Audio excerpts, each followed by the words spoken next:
प्रदेश police और जो सरकार है वो एक ऐसी कॉन्स्पिरेसी रच रही है ताकि आने वाले वक्त में कहीं भी किसी तरह का भी कोई मूवमेंट ही ना खड़ा हो पाए, लोग अपने हकों की आवाज ही ना उठा पाए। उनके व्हाट्सएप ग्रुप में है कौन लोग जो वायलेंस की बात या इस तरीके की किसी भी हिंसा की बात कर रहे हैं। तो कई नंबर्स हमें ऐसे मिले जिसपे हमें थोड़ा डाउट हुआ।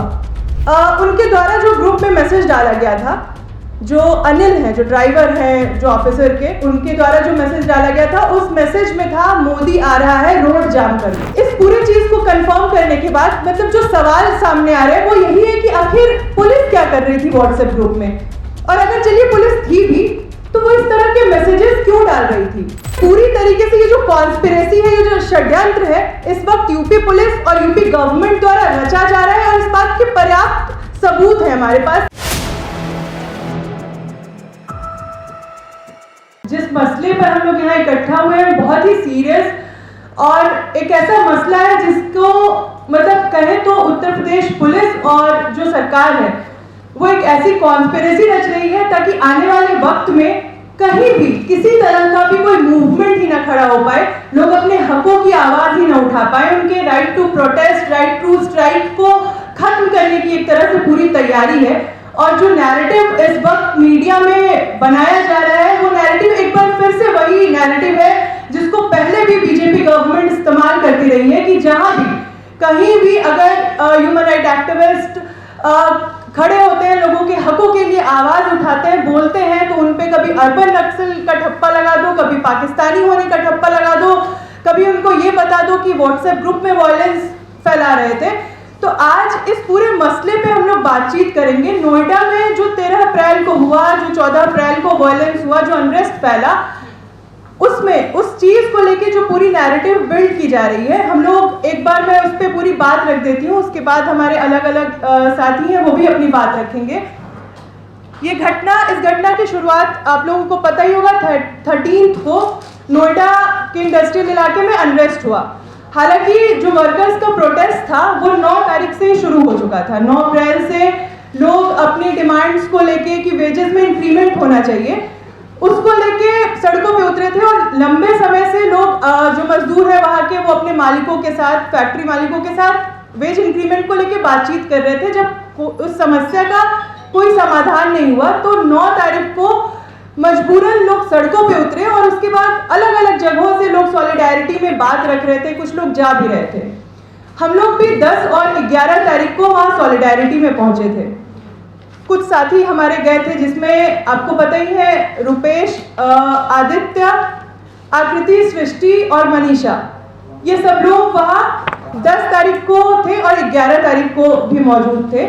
जिसमें कि 11 तारीख को सुबह से ही उत्तर प्रदेश पुलिस द्वारा ये बताया जा रहा था उन्हें कि आप लोग यहाँ से चले जाओ वरना आप लोगों की गिरफ्तारियां होंगी, क्योंकि आप लोग एक्सटर्नल एलिमेंट्स हो, आप लोग बाहरी तत्व हो।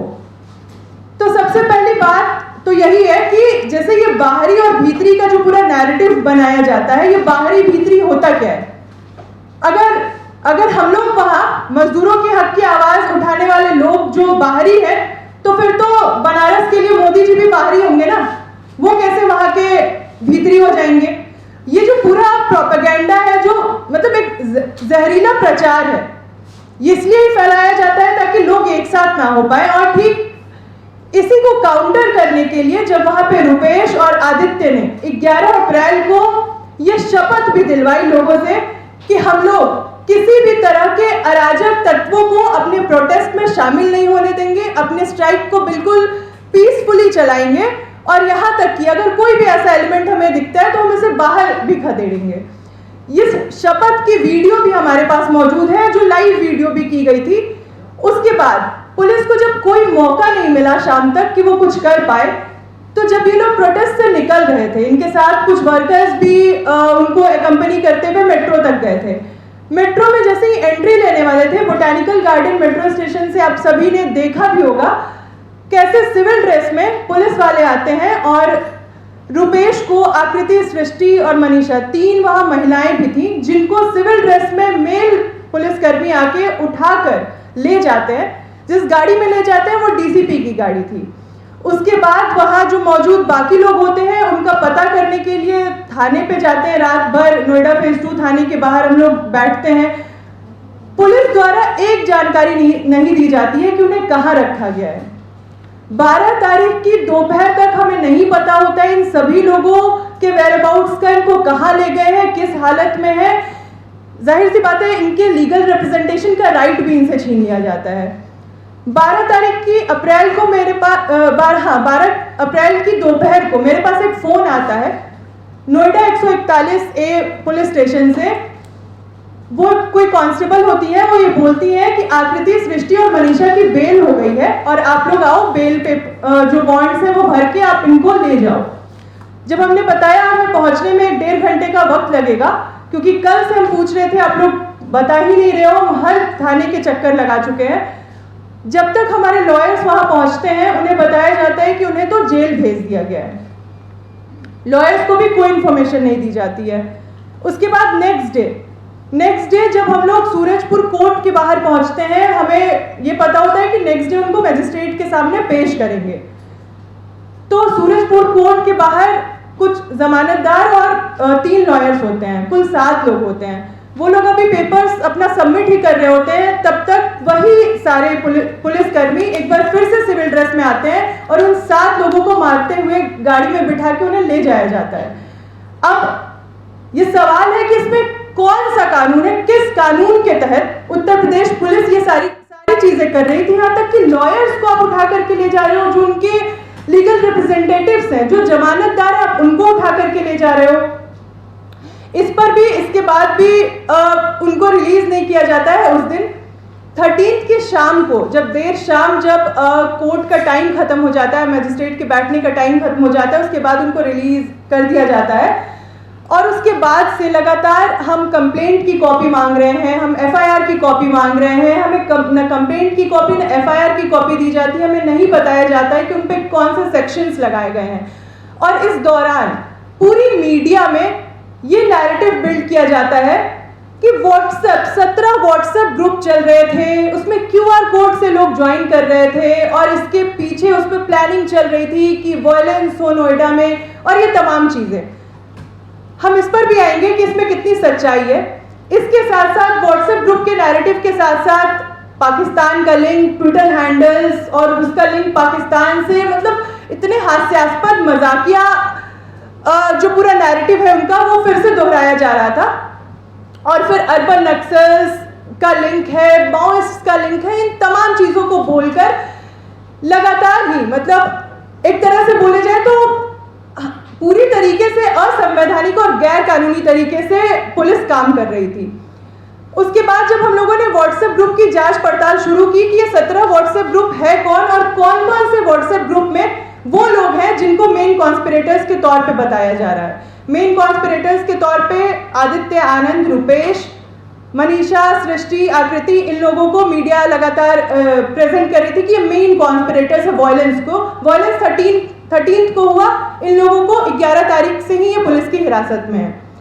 उसके बाद जब व्हाट्सएप ग्रुप की पड़ताल की तो 17 व्हाट्सएप ग्रुप तो नहीं मिले, एक व्हाट्सएप ग्रुप मिला जिसमें आदित्य और रुपेश थे। आदित्य और रुपेश जिस ग्रुप में है, उस व्हाट्सएप ग्रुप में रुपेश द्वारा एक भी मैसेज नहीं डाला गया है। वो हमारे पास पूरा एविडेंस है, उस व्हाट्सएप ग्रुप का शुरू से लेके अभी तक के चैट डिटेल्स है, उसको आप में से कोई भी ले सकता है, वो हमारे पास मौजूद है।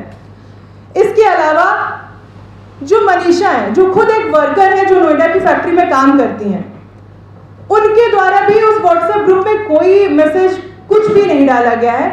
आदित्य द्वारा जो मैसेजेस डाले गए हैं, वो मैसेजेस यही बात कर रहे हैं कि इस पूरे प्रोटेस्ट को हमें बहुत पीसफुली चलाना है, बहुत ऑर्गेनाइज और सिस्टमेटिक तरीके से चलाना है, बहुत डिसिप्लिन तरीके से चलाना है। वो सारी वीडियोस भी हमारे पास मौजूद हैं। इसके बाद हमारे पास सवाल ये आया कि भाई व्हाट्सएप ग्रुप में है कौन लोग जो वायलेंस की बात या इस तरीके की किसी भी हिंसा की बात कर रहे हैं। तो कई नंबर्स हमें ऐसे मिले जिस पे हमें थोड़ा डाउट हुआ। ऐसे ही कुछ नंबर्स को जब हमने अलग किया और उन पे फोन करना शुरू किया तो 2 नंबर्स जो हमें मिले, उसमें से जो पहला नंबर था, आपको मतलब जान के हैरानी होगी, वो नोएडा के बहुत ही आला अधिकारी के ड्राइवर का नंबर था। उन आला अधिकारी का नाम है विजय गुप्ता, उनके ड्राइवर का नाम है अनिल। वो नंबर भी हमारे पास मौजूद है, वो रिकॉर्डिंग ऑडियो और जो बात हो रही है वो कॉल रिकॉर्डिंग सारी चीज़ें मौजूद है हमारे पास। उसमें उनके द्वारा जो ग्रुप में मैसेज डाला गया था, जो अनिल हैं, जो ड्राइवर हैं, जो ऑफिसर के, उनके द्वारा जो मैसेज डाला गया था, उस मैसेज में था मोदी आ रहा है, रोड जाम कर दो।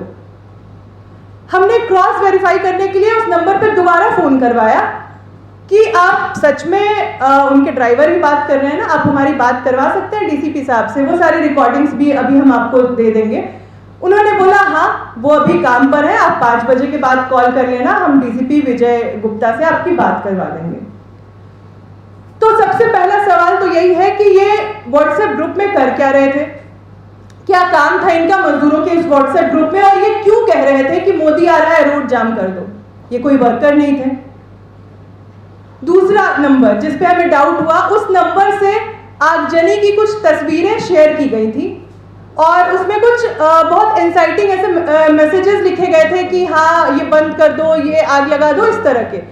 उस नंबर पे भी जब हमने फोन किया तो वो सेक्टर 142 थाने की एसआई का नंबर था जो ये मैसेज शेयर कर रही थी, जो ये स्क्रीनशॉट डाल रही थी। जिस दिन वायलेंस हो रहा था 13 तारीख की सुबह, एसआई बीना नाम है उनका, उनके नंबर को भी हमने 2 बार वेरीफाई किया और दोनों बार एसआई बीना ने फोन उठाया और उन्होंने खुद बताया कि हाँ वो 142 थाने में काम करती हैं, वो वहाँ की एसआई है। और इस पूरी चीज को कंफर्म करने के बाद मतलब जो सवाल सामने आ रहे हैं वो यही है कि आखिर पुलिस क्या कर रही थी व्हाट्सएप ग्रुप में, और अगर चलिए पुलिस थी भी तो वो इस तरह के मैसेजेस क्यों डाल रही थी। और पुलिस एक एविडेंस दिखा दे ऐसा जिसमें जिनको ये प्राइम कॉन्स्पिरेटर्स बता रहे हैं, आदित्य, रुपेश, मनीषा, आकृति, सृष्टि, इनके द्वारा एक कोई ऐसा मैसेज डाला गया हो, चाहे वो 10 तारीख की बात हो, 11 तारीख की बात हो या फिर 13, 14, कभी भी दिखा दे, कोई एक एविडेंस इनके पास नहीं है। लेकिन हाँ, अब मसला ये है कि इस पूरे मूवमेंट को दबाने के लिए, इस पूरी चीज को, वर्कर्स के मूवमेंट को बदनाम करने के लिए इनके पास कोई रास्ता नहीं था। इनको ये समझ में आ गया था कि अगर ये लोग प्रोटेस्ट में होंगे तो ये किसी भी तरह से इस पूरे प्रोटेस्ट को खत्म नहीं करवा सकते, इसको कुचल नहीं सकते, क्योंकि ये लगातार पीसफुल रहने की, डिसिप्लिन रहने की वर्कर्स से बात कर रहे हैं। तो उसके बाद इन्होंने सीधा जो करना शुरू किया वो आपको पता ही है। इनको बहुत इलीगल तरीके से कस्टडी में रखा गया, लोगों के घरों पे छापे पड़ने शुरू हुए। अभी कल की बात है, कल और उससे पहले एक दिन हमारे कई ऐसे जगहों पे जहाँ पे मजदूर बिगुल के कॉरेस्पॉन्डेंट्स रहते हैं या फिर वहाँ के राइटर्स रहते हैं, उनके घरों पे छापे पड़ने शुरू हुए, चाहे वो दिल्ली की बात हो, लखनऊ की बात हो। लखनऊ से एक साथी सत्यम है जो जर्नलिस्ट हैं, सीनियर जर्नलिस्ट हैं और काफ़ी लंबे समय से लिखते रहे हैं। भगत सिंह और उनके तमाम जो दस्तावेज हैं उनके एडिटिंग का काम उन्होंने किया है। उनको उनके यहाँ से उठा लिया जाता है। अभी तक उनके बारे में हमें कोई इंफॉर्मेशन नहीं है कि उनको कहाँ ले जाया गया है। इसके साथ ही कल 5 लोगों को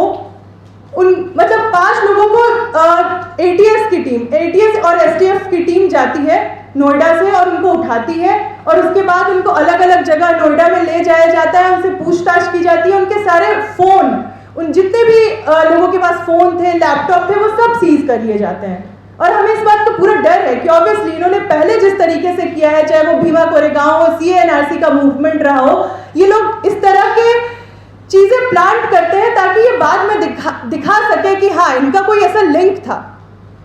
तो ये पूरी तरीके से ये जो कॉन्स्पिरेसी है, ये जो षड्यंत्र है, इस वक्त यूपी पुलिस और यूपी गवर्नमेंट द्वारा रचा जा रहा है और इस बात के पर्याप्त सबूत है हमारे पास। ये एविडेंस इस चीज को बहुत क्लियर कट बताते हैं।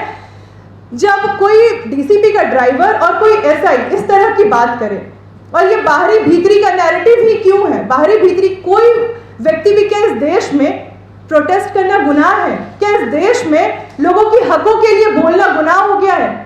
क्या आज इसे अपराध घोषित कर दिया जाएगा? तो ये तमाम सवाल हमारे सामने हैं, क्योंकि आज जिस तरह से और जिस पैमाने पे ये लोग हमें डराने की, धमकाने की कोशिशें कर रहे हैं, कल को हो सकता है आज जब मैं ये बात कह रही हूँ वो मुझे भी उठा लें, और इस बात की पर्याप्त संभावना है क्योंकि जिन लोगों को भी उन्होंने अब तक उठाया है उन सबसे पूछ रहे हैं कि बताओ वो कहाँ है, उसका वो उन्होंने मेरा व्हाट्सएप ब्लॉक कर दिया, मेरा फ़ोन ब्लॉक कर दिया। इसके बावजूद भी जब उनको ये नहीं पता चला ये कहाँ है, तो तमाम लोगों से पूछताछ करके ये जानने की कोशिश कर रहे हैं कि मैं हूँ कहाँ, और वो किसी भी तौर पे ये चाह रहे हैं कि इनको उठाओ और फर्जी मुकदमों की तरह के तहत फंसाओ ताकि कल कोई बचे ही ना बोलने के लिए। तो हो सकता है ना सिर्फ वो मुझ पे NSA लगा सकते हैं, इनकाउंटर भी बहुत आसानी से आज उत्तर प्रदेश में नॉर्मलाइज हो चुका है, तो वो भी कल को हो सकता है। तो आज जब मैं ये सच आपके सामने रख रही हूँ तो इस बात को मुझे लगता है उन तमाम लोगों तक पहुंचाया जाना चाहिए जो आज इस मसले की सीरियसनेस को समझ रहे हैं और इस पूरी चीज को, इस पूरे नैरेटिव को जो बिल्ड किया जा रहा है गोदी media, UP government, UP police द्वारा, इसको काउंटर किए जाने की जरूरत है, वरना कल बहुत देर हो जाएगी। तो मैं अभी अपनी बात यहीं पे खत्म करूंगी और मैं तमाम जो साथी हमारे साथ मौजूद हैं